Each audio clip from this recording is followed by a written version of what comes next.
Hey everyone, welcome. Today, we're diving into an incredibly crucial explainer that completely breaks down the protective legal shields the state builds around workers, both locally and abroad. You know, when we talk about employment law, it is so easy to just get totally lost in the jargon. But if you strip all that away, at its core, this framework is actually a fascinating multi-layered defense mechanism designed specifically to prevent exploitation. So whether you're an employer, an aspiring professional, or just someone trying to figure out how the state regulates the labor market, understanding this shield is absolutely vital. Let's get right into it. Okay, so here's our game plan for today. We're going to trace the worker's journey step by step. First, defining recruitment, then we'll look at the local shield, move on to the overseas armor, and finally, we'll discuss breaching the shield. All right, starting at the very foundation with Section 1, defining recruitment. Because honestly, to actually utilize your rights, you first need to understand exactly what the law even considers recruitment. Now, you might think recruitment is just, handing someone a job, right? Well, not exactly. The crucial point here is that recruitment is vastly broader than that. Simply promising employment, running an ad, or even just referring a friend automatically triggers these strict legal protections. And here is the real kicker. It applies whether it's done for profit or not.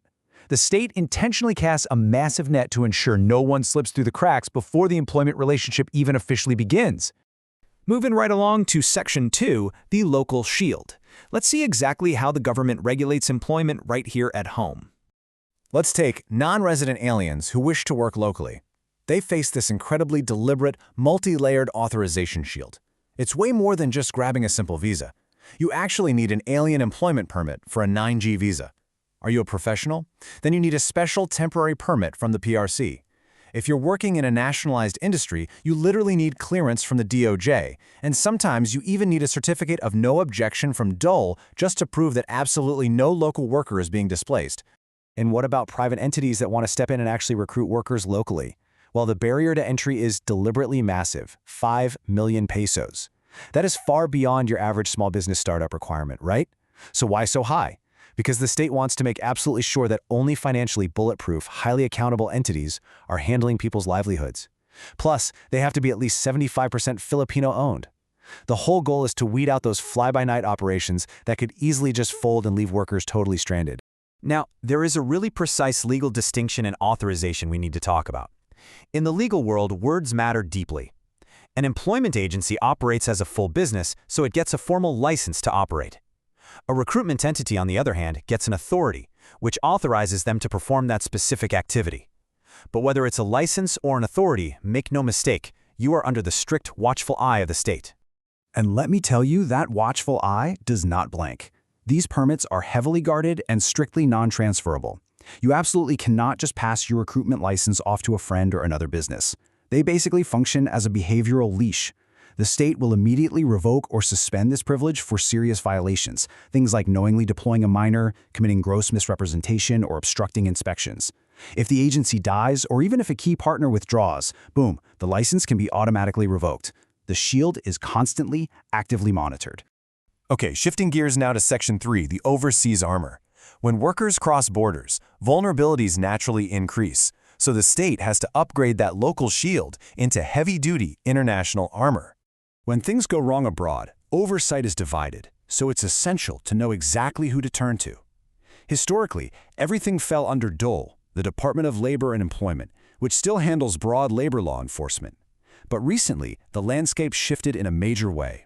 The newly created Department of Migrant Workers, or DMW, absorbed agencies like the POEA. The DMW acts as the specialized jurisdiction for overseas recruitment violations, refund of fees, and even handles disciplinary cases against OFWs and foreign employers. It is essentially a dedicated task force for the modern migrant worker. But before we go any further, who actually gets to wear this armor? The strict legal definition of an overseas Filipino worker, or OFW, is anyone engaged in a remunerated, meaning paid, activity in a state where they aren't a citizen. And crucially, this includes seafarers navigating foreign seas. So whether you're a nurse in Europe or a sailor out in the Pacific, this legal armor applies directly to you. And this brings us to one of the absolute most powerful legal safety nets in Philippine labor law, solidary liability. Just imagine working halfway across the globe, and suddenly your foreign employer refuses to pay you. Trying to sue in a foreign court? Total nightmare.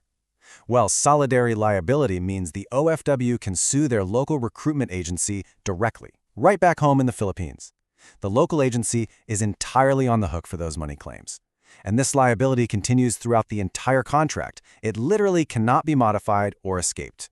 However, the law also aims for fairness, so there is a boundary to this liability, and it's called imputed knowledge.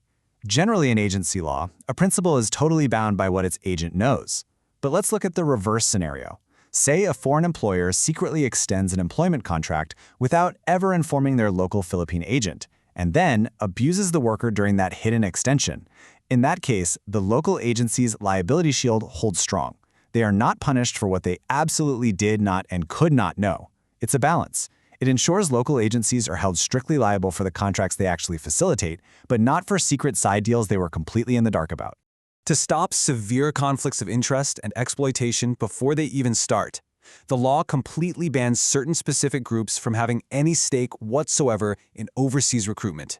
Think about it. If a travel agency were allowed to recruit, they could so easily exploit desperate workers by bundling overpriced flights with fake job offers, right?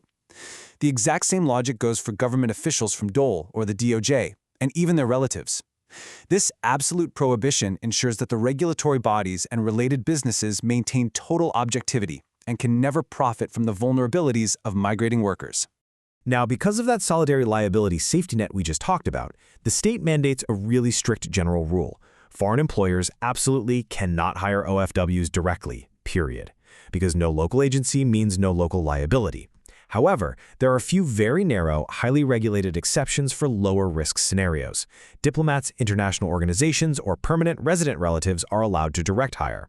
There's also a strict cap of 5 workers for highly skilled professionals who have authenticated above-standard contracts. Finally, let's look at Section 4, breaching the shield.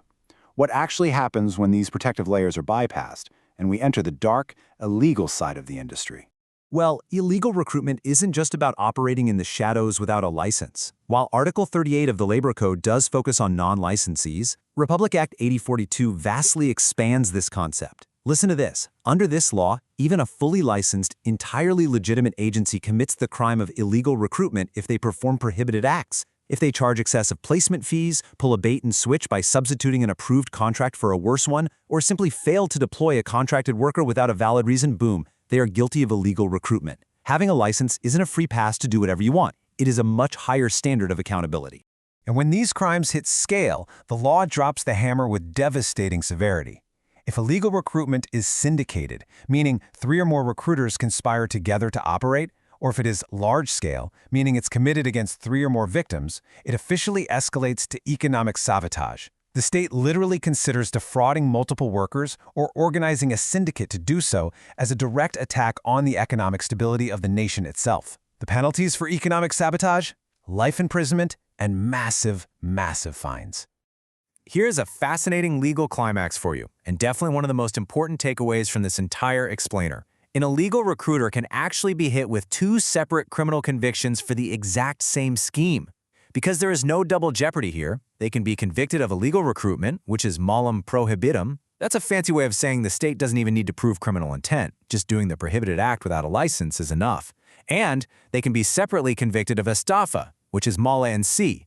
For estafa, the state proves the actual intentional fraud, deceit, and quantifiable damage. It is a brutal 1-2 punch designed to absolutely crush fraudulent recruiters. I'm going to leave you with this provocative thought to ponder. As we've seen throughout this explainer, the state builds an incredibly dense, overlapping legal fortress around the worker, from those heavy capitalization requirements to solidarity liability, all the way to the severe penalties of economic sabotage. But a shield really only works if you know exactly how to hold it.